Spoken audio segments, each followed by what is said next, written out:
Ram Ram.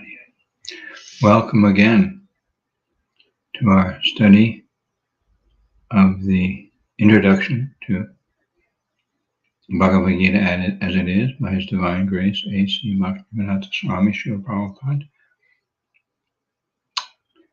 founder Acharya of the International Society for Krishna Consciousness, who was so kindly blessing us with the perfect knowledge, understanding, realization of Supreme Personality of Godhead, starting with the ABCs of spiritual life. Let us now hear from and chant along with, if you like, Srila Prabhupada chanting the Mangalacharna, most auspicious invocation.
Srila Prabhupada Ki Jai. So sometimes I call this applied Bhagavad-gita because everything that Srila Prabhupada says, teaches, advises, speaks, writes is meant for our application in this world, in our lives, every single moment. It must be applied. Prabhupada says clearly that knowing, for example, Aham Brahmasmi,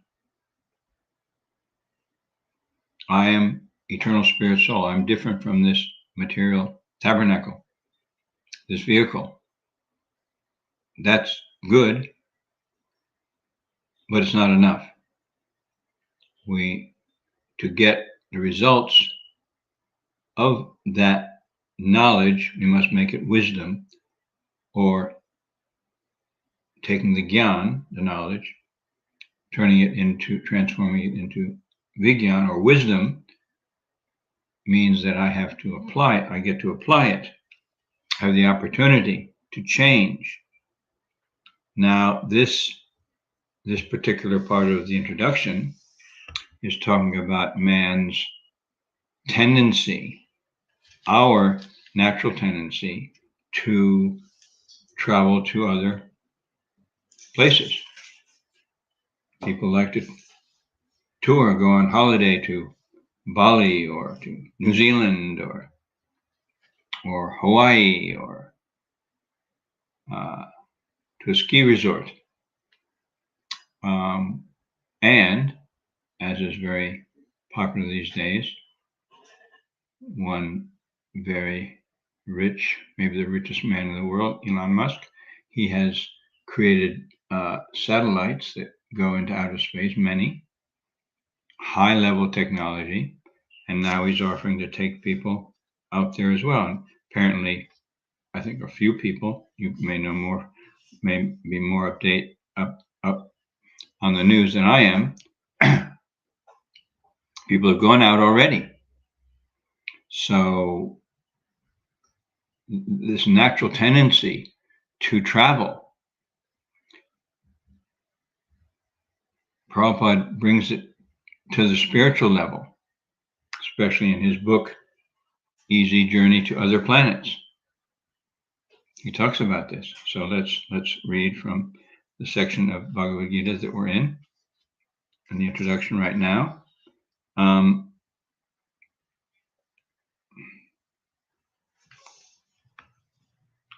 In this version, pre-1978 version of Bhagavad-gita as it is, in the introduction, it's page 19.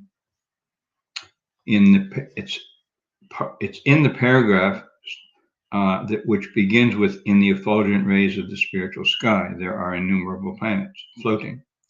In the innumerable effulgent rays of the spiritual sky. If you're looking for it, if you have the hard copy there, or if you're online, it's in this paragraph. And the first sentence is, "Therefore, the Lord says in Bhagavad-gita, Abrahma bhuvana loka puna avartino arjuna." The living entities are traveling from one planet to another, not by mechanical arrangement, but by a spiritual process. So even we don't actively try to discover new planets or new universes or new places to take a holiday. We're traveling anyway, according to our actions and our desire. This is also mentioned, Yanti Deva Vrata Devan, Pitrin Yanti Pitri Vrata. No mechanical arrangement is necessary if we want interplanetary travel. So Prabhupada's making it very clear that yes, people are making mechanical arrangements for interplanetary travel. And yet Prabhupada says no mechanical arrangement is necessary.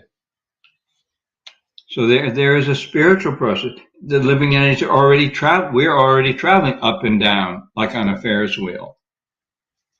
Up and down to the moon, to Patala, hellish planet, up to the Svargaloka, the higher planets, heavenly planets, mode of goodness planets, or back down to Sutala, different, or back to this earth, and in different forms. It's already going on, and it's not a mechanical arrangement. It is a spiritual process. The Gita instructs Yanti Deva Vrata Devan. The moon, the sun, and higher planets are called Svargaloka. This is what the group of higher planets are called, the moon, the sun, and the higher planets. there are 3 different statuses of planets: higher, middle, and lower planetary systems. The Earth belongs to the middle planetary system. This Earth belongs to the middle planetary system. Bhagavad-gita informs us how to travel to the higher planetary systems, Swargaloka or Devaloka, planets of the demigods, with a very simple formula. Yanti Deva Vrata Devan. One need only worship the particular demigod of that particular planet, and in that way go to the moon, the sun, or any of the higher planetary systems. One need only worship the particular demigod of that particular planet, and in that way go to the moon, the sun. So Prabhupada's making very clear that man has this tendency. We all have that tendency to travel, to discover, to explore. The explorers, Christopher Columbus or Cook, who came here, and the different explorers who apparently discovered the New Zealand or America. They didn't discover anything. They, out of ignorance of the actual reality of the populations on the different continents on this planet or on other planets. People want to go there and say, "Oh, we were the first. The Americans got to the moon first. The Russians, they got into space first." So Americans were very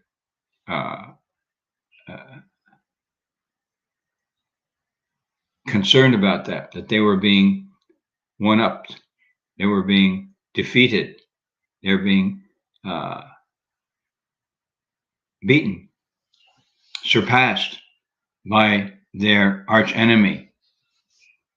Now, whether they actually went to the moon or not, that's very much in question. Prabhupada says clearly that by mechanical means you cannot go, just like I can't go to India without a visa and without inoculations or whatever. I may not even be able to go back to America to visit my family there if I don't have a vaccine passport. Now, maybe that's changed. Either way, I can't just go because I decide and buy a ticket and I'm going. No, there are restrictions, forms, passport control, immigration, all details. In the same way, I can't just go to another planet because I decide to. There are controls, there are limitations, there are structures and rules and restrictions in the material universe. And Prabhupada's making it very clear. So Prabhupada is giving us knowledge of the material. So all that knowledge, it's not that devotees are ignorant or unaware or unschooled or even naive or dismissive of the material energy, except to put it in its place in regards to the most important discovery, travel. So Prabhupada's giving us this perspective. Otherwise, why is he talking about traveling, mundane arrangements to go to another planet? What of what use is that to us? What you can ask yourself, so if you have access to the chat, I've also given you sent a link by which you can add something to the chat. Please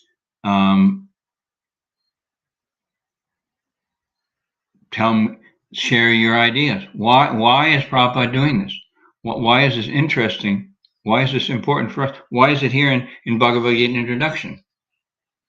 Give a guess. There's no, don't worry about being right or wrong. Well, I'm interested to hear. So put that in, or at least, as I always encourage everyone, put in your name, say Haribol, Hare Krishna, or thank you, or whatever. Let us know you're there, and we'll see how we can connect. We may actually be able to talk in person if you're inclined. At least write in something. Let us know what you're thinking about this, because, as I say, the study must be applicable in our lives. So I want to travel, I want to discover, I want to explore. And what is the actual successful way to do that? And Prabhupada says very clearly, if you want to go to another planet, you simply need to worship the particular demigod of that particular planet. And in that way, go to where you want to go. And then Prabhupada, he takes us to the spiritual level.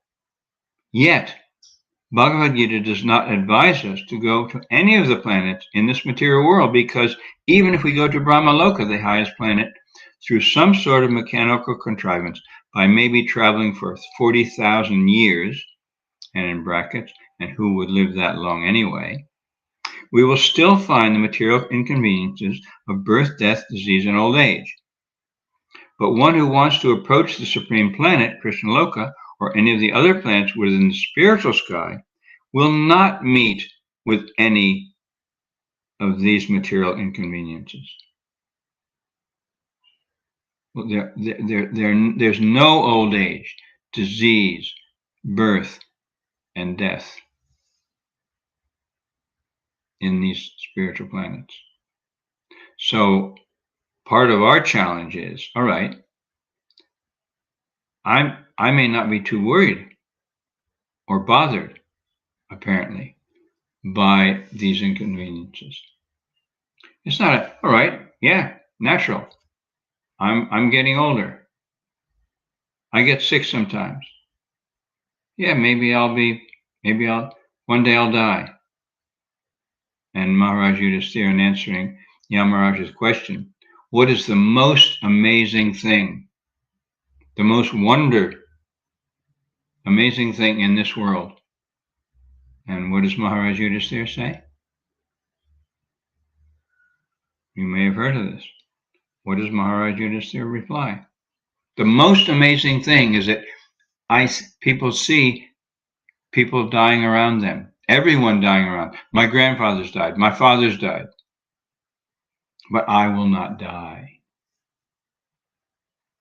So it's helpful, practical, in terms of changing our consciousness, to notice that I may also have that thought, that mood, that attitude towards life. Yeah, everyone's dying, so what? One day I'll die, and that's just natural. It's not natural. Dying is not natural. What's natural is what the soul does. What is the tendency? What is the inclination? What is the desire? What is the life, the enjoyment of the soul, our very selves, the Atma within the vehicle? Basic principles of Bhagavad-gita, that if I am different from my body and mind, then the food, just like the driver, does not think, oh, I'm hungry or thirsty, I'll drink the petrol, the oil, the antifreeze, I'll put a new tire on. No, it would be insanity. So if we're thinking that I'll be happy or satisfied only by having the food of the body and mind, that I'm going to be happy, that is insanity. It's completely illogical, makes no sense whatsoever, and it's crazy. So this is the reality. We're living in craziness. So by noticing my mentality that, oh, all right, not a big deal. I'm not going to worry too much or adjust my life too much, because of the inconveniences. That's just the way of the world. That's life. No, yeah, material world, yes, but it's not real life. So if we notice that I'm thinking, oh, it's not a big deal. If I'm not really concerned, not overwhelmed with anxiety, but focused on understanding my mentality, how I tend to lapse into or relax or be complacent in my present situation materially. That can be a very powerful impetus to develop a sense of urgency about advancing in Krishna consciousness, an enthusiasm, even a negative impetus like that I have to suffer, I have to get old, I have to die, I have to be reborn again, I have to get sick. I'm experiencing that. This body's slowing down, falling apart. The plumbing doesn't work very well. I'm becoming more aware of the inconveniences of old age and disease. That's a negative impetus by which I'm propelled. I have the choice to take that as a positive impetus to increase the quality of my chanting, avoiding offenses much more seriously, associating more often, more deeply, in exchange with other more advanced devotees, as is recommended in Nectar Devotion. We should always, association with devotees is one thing, but what's recommended is to associate with more advanced devotees. It's such an important principle to distinguish or discriminate amongst those with whom we associate. Because if we associate with neophytes or kanistas, prakrita bhaktas, materialistic devotees, that may not encourage us, that may not inspire us, enthuse us to become more serious, more advanced, more focused, and therefore happy in Krishna consciousness. That principle of distinguishing is very clearly there in the Nectar of Instruction. So being aware of my mentality about my material condition, my material situation, is an important factor to be aware of, not to wallow in. Oh, I'm so sick, or my wife's like this, or my husband's like that, or my parents are like this, or the taxman's like this, or the weather's like this, or my mind is like this. Oh, and we complain and we whinge. We don't. That's not what I'm talking about. Yes, someone might want a pity party. Okay, that's not going to help. So the association of people who just want to yak or tell us about their problems, even in apparent spiritual life, that's not going to enthuse us.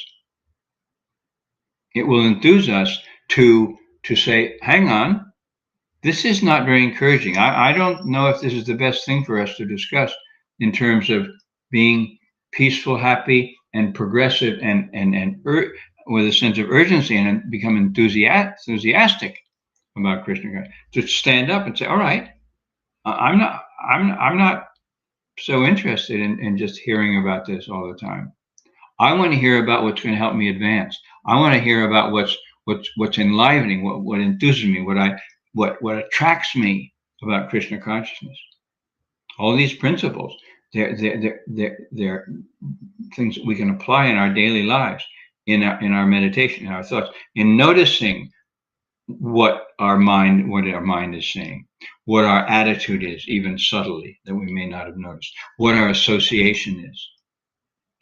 Applying Bhagavad-gita or any of Prabhupada's teachings is meant for that. And here we're looking at the material tendency and man's natural, maybe I'd call it second nature to travel. His real nature, the real natural nature, is to go to this travel to the spiritual world. Prabhupada gives us the means by which Krishna and Prabhupada give us the means by which we can travel to other planets. And then he says, Bhagavad-gita does not advise us to go to any of the planets in this material world. Clear advice. But one who wants to approach the supreme planet, Krishna Loka, or any of the other planets within the spiritual sky, will not meet with these material inconveniences. There's a stark, diametrically different experience of struggling in this world to achieve something material, whether it's a planet or a good job or better income, or even detachment, renunciation of those things materially, or liberation. There's a huge difference between the results derived from those endeavors, which we may be involved in, and nothing wrong with those things if they're related to advancing in Krishna consciousness or sharing Krishna consciousness. That is the dividing line. That's what makes them material or spiritual.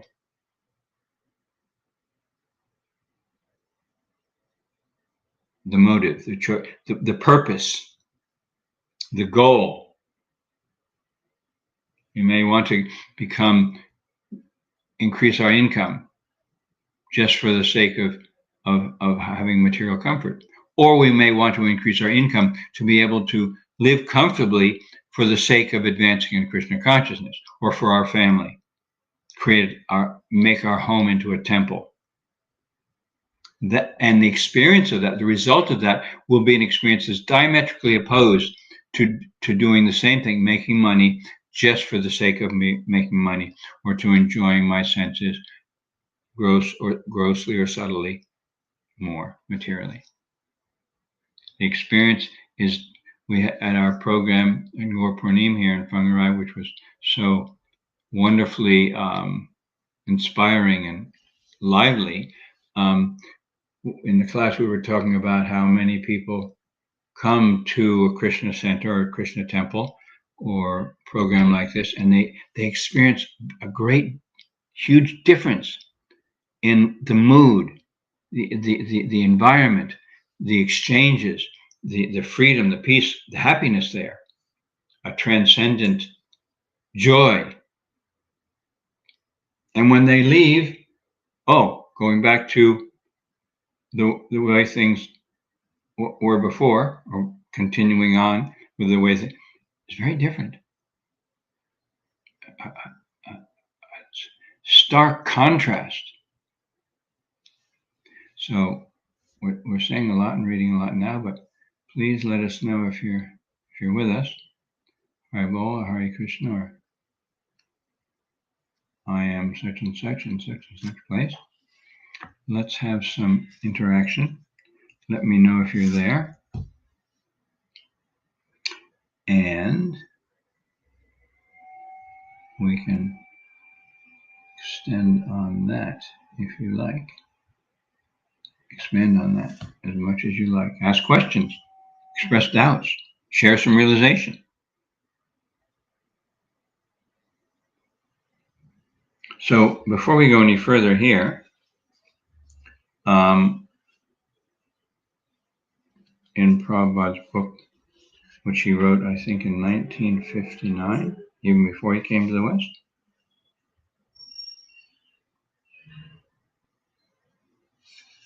Prabhupada says in the preface, right in the beginning, the latest desire man has developed is the desire to travel to other planets. This is also quite natural, because he has the constitutional right to go to any part of the material or spiritual skies. Such travel is very tempting and exciting, because these skies are full of unlimited globes of varying qualities, and they are occupied by all types of living entities. The desire to travel there can be fulfilled by the process of yoga. So Prabhupada's giving another option, another way to travel to another planet. First he says here in Bhagavad-gita, Yanti Deva Vrata, you just need to worship the particular demigod of that particular planet, and then you can go there. Can be fulfilled by the process of yoga, which serves as a means by which one can transfer himself to whatever planet he likes, possibly to planets where life is not only eternal and blissful, but where there are multiple varieties of enjoyable energies. Anyone who can attain the freedom of the spirit. So he connects it. One can go wherever you want, and now he's giving a little taste, a little bit of a teaser. What's possible if you go to the other type of planets, the eternal, spiritual, blissful planets? Anyone who can attain the freedom of the spiritual planets need never return to this miserable land of birth, old age, disease, and death. One can attain this stage of perfection very easily by his individual endeavor. So Prabhupada then expands, as he always focuses on the spiritual development, the spiritual focus. And then there's a very long chapter, almost half the book, called Anti-Material Worlds. And in about the third of the way through of this particular chapter,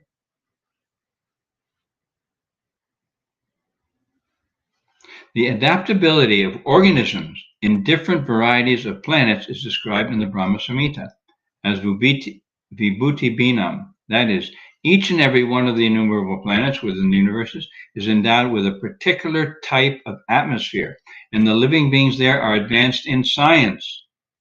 The living beings on other planets are advanced in science, psychology, etc., according to the superiority or inferiority of the atmosphere.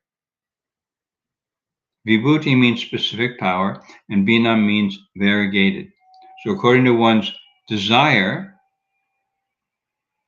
activities in this life, one can be promoted or degraded to a particular type of planet where there are particular type of living beings and advanced in science according to the superiority or inferiority of the atmosphere. Modes of nature, basically. Scientists who are attempting to explore outer space and attempt to reach other planets by mechanical means must realize that organisms adapted to the atmosphere of the Earth planet, or this planet here, cannot exist in the atmospheres of other planets. So he's giving a tip here. You may want to go to another planet, but if you're adapted to the atmosphere of one particular planet, you can't just automatically necessarily go to another planet because it's a bit different atmosphere. As such, man's attempt to reach the moon, the sun, or Mars are hardly worthwhile because the different atmospheres prevailing on those planets will not sustain his life. You can't live. You may want to live like a fish. You can't do that. You may have some mechanical means, but you can't actually live like the fish and swim without any mechanical adjustment, so to speak, or stay there. I mean, you can create a bubble and go into the ocean and watch it all, but you can't. You have to have the air.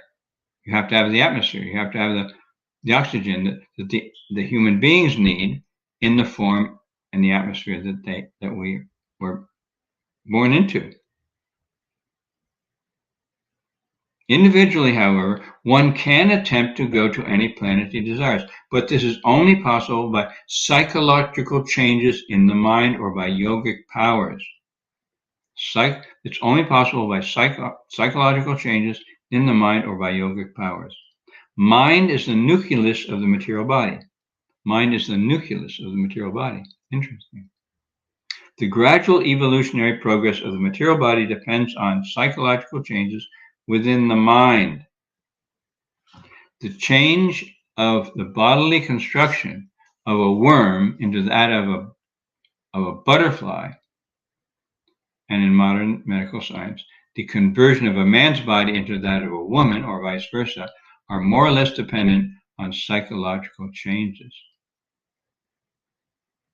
In the Bhagavad-gita, it is said that if a man, at the time of death, concentrates his mind upon the form of the personality of Godhead, Sri Krishna, and while so doing relinquishes his body, he at once enters the spiritual existence of the antimaterial world. This means that anyone who trains the mind to turn from matter to the spiritual form of the Godhead by performance of the prescribed rules of devotional service can easily attain the kingdom of God in the antimaterial sky. And of this there is no doubt. And in the same way, if one desires to enter into any other planet of the material sky, he can go there just after quitting the present body, that is, after death. Thus, if someone wants to go to the moon, the sun, or Mars, he can do so simply by performing acts for that purpose. The Gita confirms this statement in the following words: that upon which, this is from Bhagavad-gita 8:6, chapter 8, verse 6, that upon which a person meditates at the time of death, quitting his body, absorbed in the thought thereof,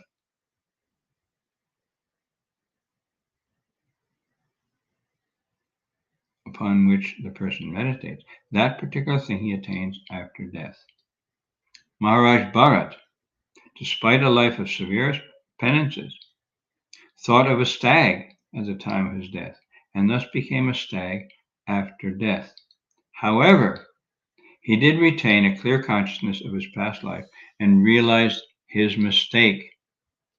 And Prabhupada, this next sentence is in italics. Prabhupada is emphasizing strongly.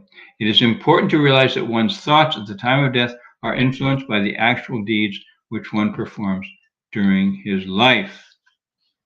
So Prabhupada seems to be almost mixing the aspiration and the ways to attain other planets, material and spiritual, but he constantly goes back to the reality of the soul within the material nature. He makes that distinction again and again, even though he's talking so much, even about apparent mechanical means, or our efforts anyway, to go to planets within this world. And later in the same chapter, this is the next chapter, Varieties of Planetary Systems, second chapter. The duration of life on the moon, according to Vedic information, is 10,000 years. So people on the moon, they live 10,000 years. And one day there is equal to 6 months here. So it's not just 10,000 years, but it's one day there is equal to, thus 10,000 multiplied by 150 years is the duration of life on the moon. So who's good at math? Or just write it down. 10,000 multiplied by 150. What is that? Want to put it in chat?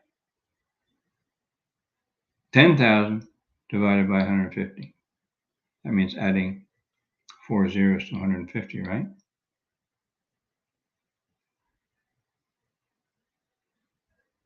That means 1,500,000 is how long of Earth years the moon, residents of the moon live. However, it is impossible for Earthmen to go to the moon and live there for very long. Otherwise, the whole Vedic literature would be false. We can attempt to go there, but it is not possible to live there. Whether they went to the moon or not, even if they did, can't live there, had to have spacesuits, had to have portable oxygen tanks. This knowledge is in the Vedas. Therefore, we are not very eager to go to this planet or that planet. We are eager to go directly to the planet where Krishna lives.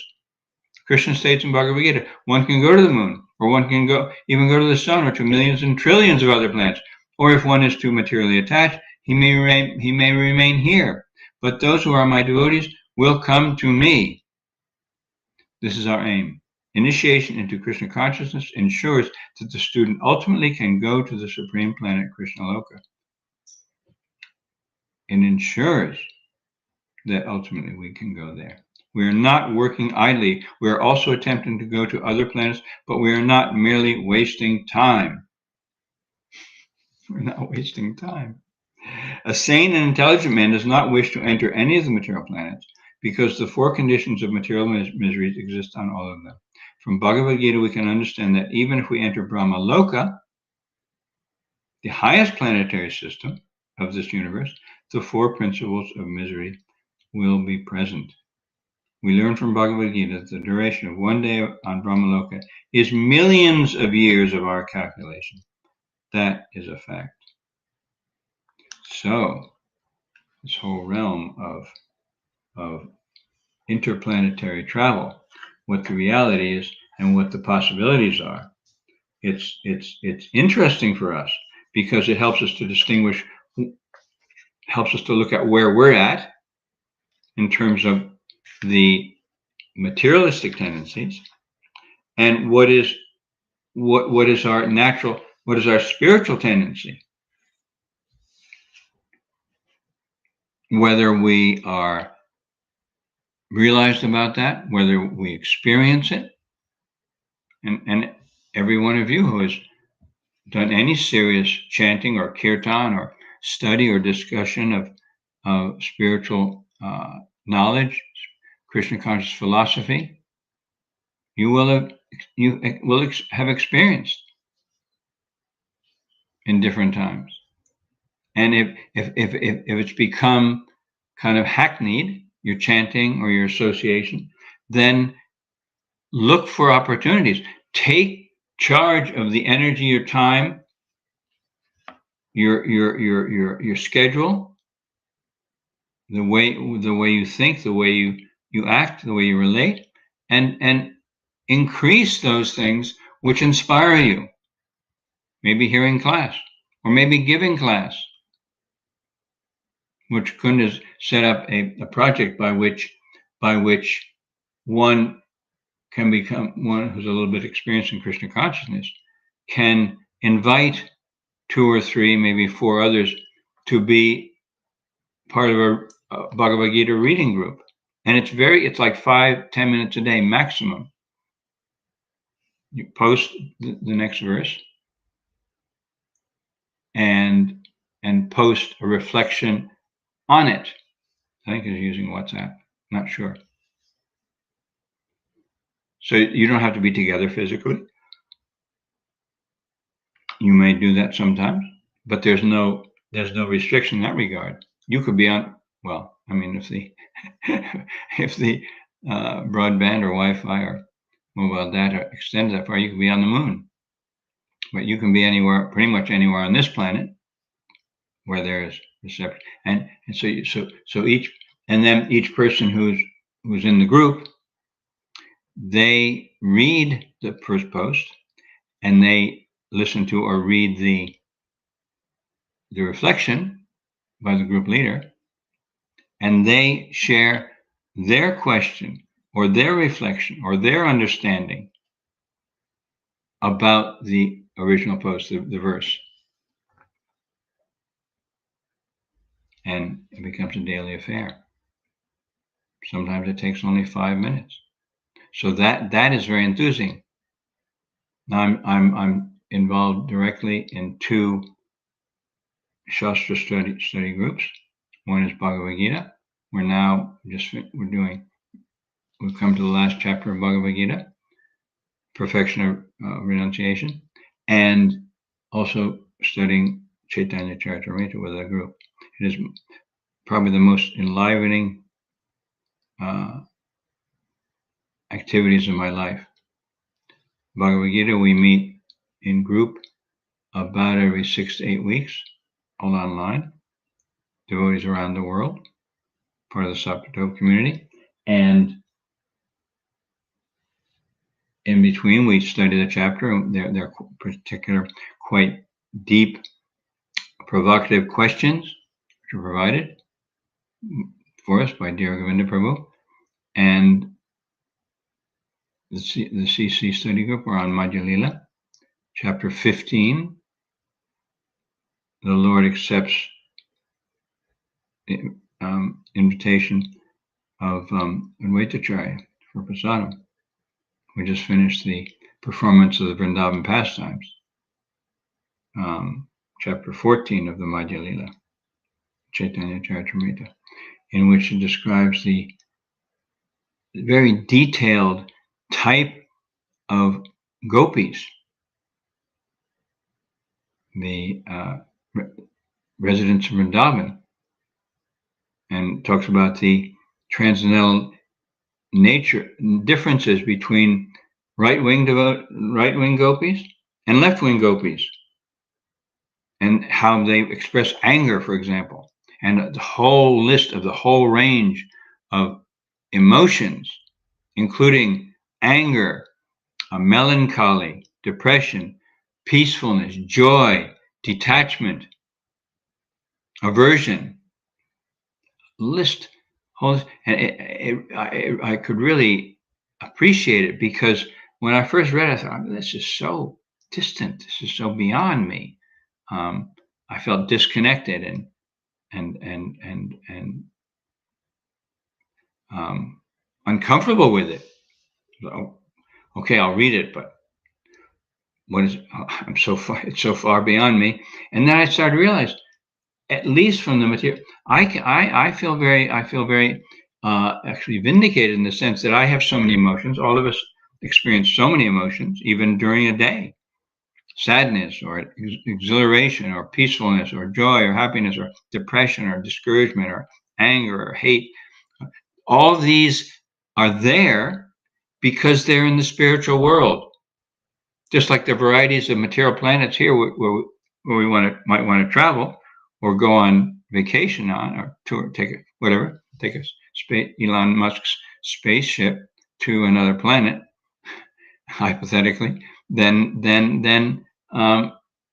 there are spiritual planets where there's no mundane inconveniences, there's no suffering, there's no pollution, there are no mandates.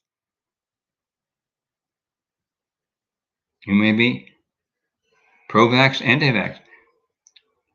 It's not a consideration there, because it's eternally, fully conscious and blissful, and always increasingly blissful, and increasingly knowledgeable, or full of consciousness.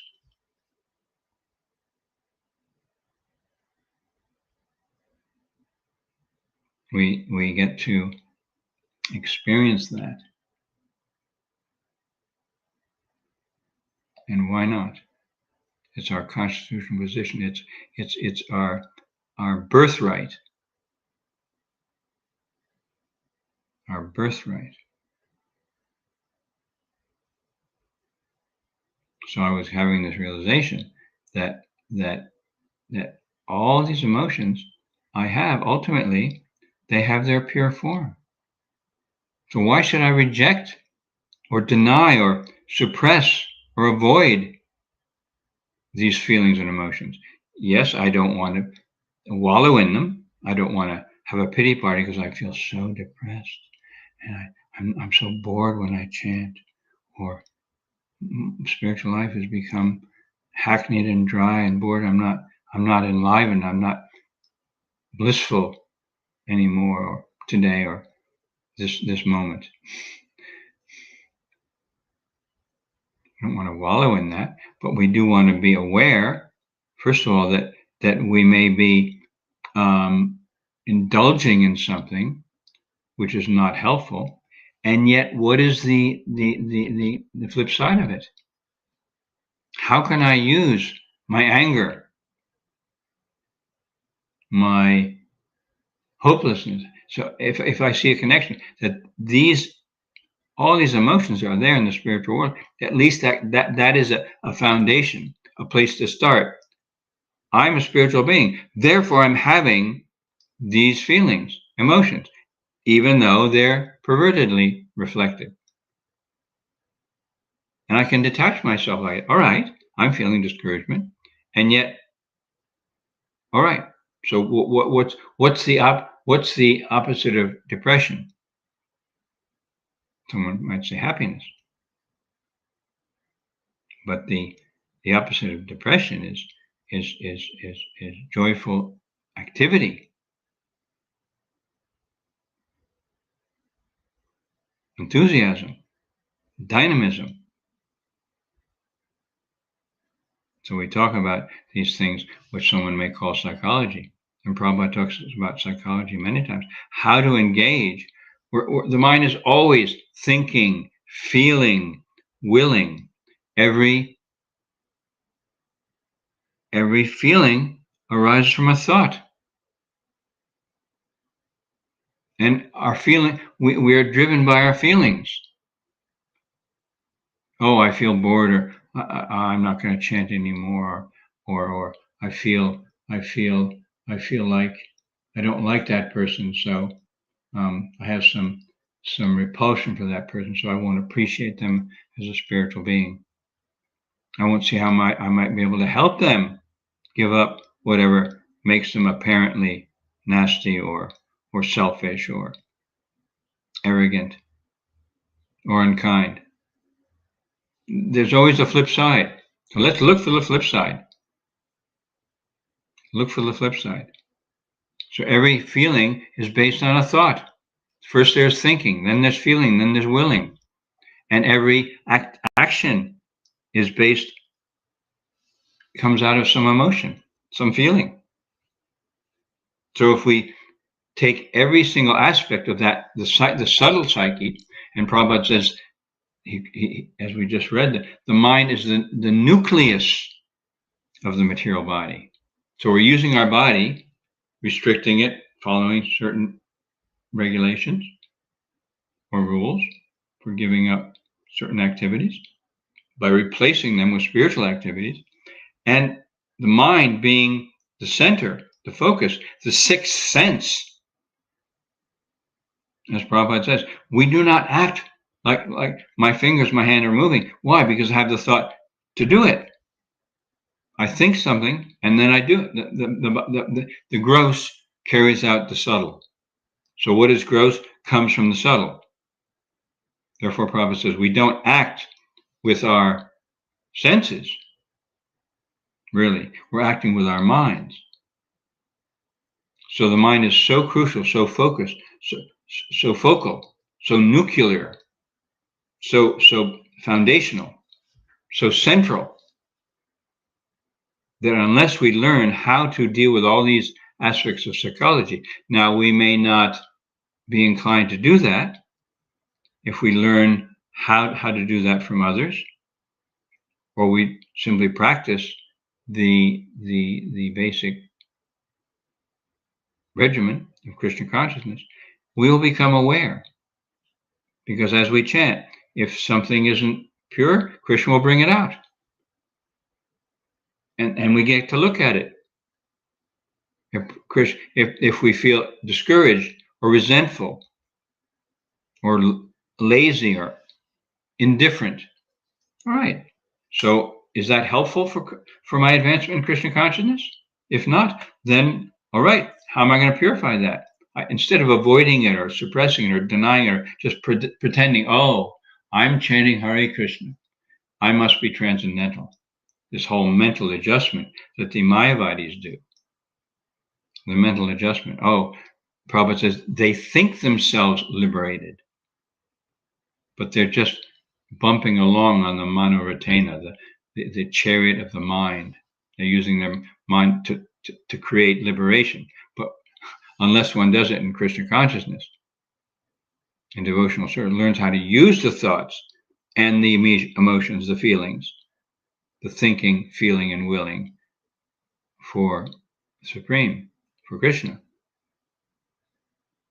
It's simply temporary. It will be there for some time. I'll feel great for some time. I'll hype myself up with positive thinking, but without the one in front, it doesn't work. It won't last anyway. For a while, it may seem fine. Just like good karma manifests so that people seem to be very comfortable in this world, or rich, or famous, or powerful, or beautiful, handsome, wealthy. or even renounced. That doesn't last. It's going to fade tomorrow or in 100 years. So we're coming to the end. And if you'd like to share anything, at least let me know you're there.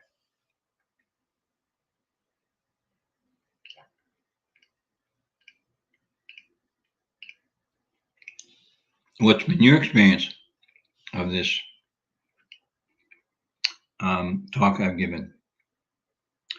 And maybe further, what is something that you'd like to transform in terms of dealing with feelings, dealing with your mind, thoughts, dealing with old habits, or complacency, or lethargy, or laziness, or depression, or discouragement, or even almost manic happiness? What's something that's important for you?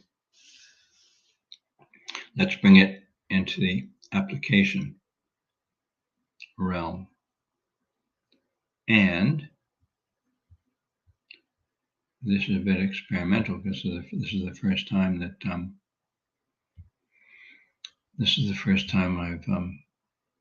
I've initiated the session myself. It would let me know that it's working well just to share something if you're there. I can't. Arjuna told me I would be able to see who at least how many people are there, but I haven't gotten that far yet.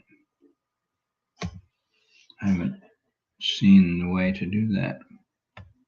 Maybe any of you techies can help me with that.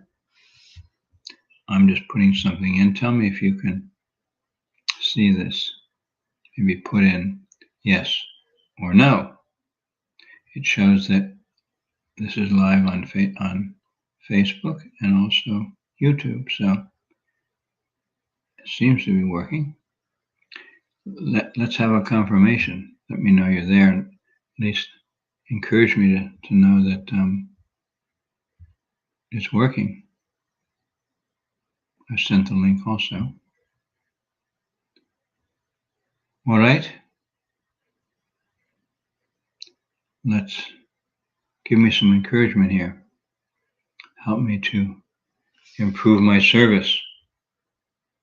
What would you like to hear about?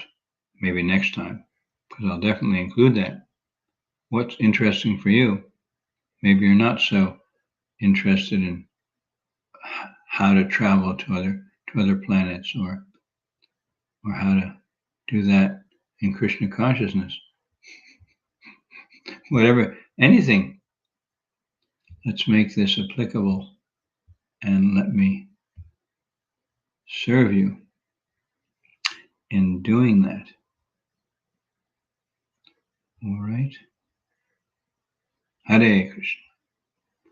Let's all give Prabhupada encouragement by finding ways to increase our support or direct activity in the Sankirtan movement to become more fixed as a soldier in Prabhupada's army, in the background or on the front lines. Doesn't matter. Krishna accepts them both equally. All right, last chance to put something in. Hari Hari Bol. Srimad Bhagavad-gita as it is, Ki Jai. Srila Prabhupada Ki Jai. Sadhu Sangha Ki Jai. Thank you. Hare Krishna.